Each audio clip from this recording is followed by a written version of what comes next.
Welcome back to another technical deep dive here in the Debug Zone. Today, we're tackling a big question and breaking it down with insights from other users. Hopefully, this clears up some misconceptions and helps you get the answer you need. So buckle up, stay a little curious, and let's jump right in.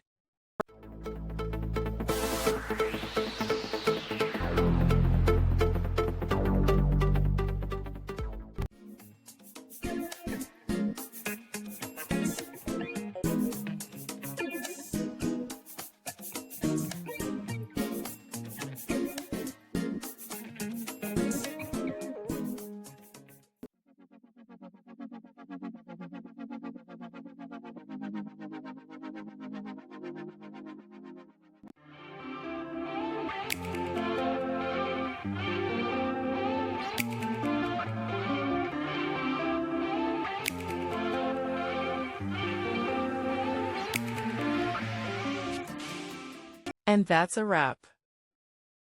I hope you found the answer you were looking for.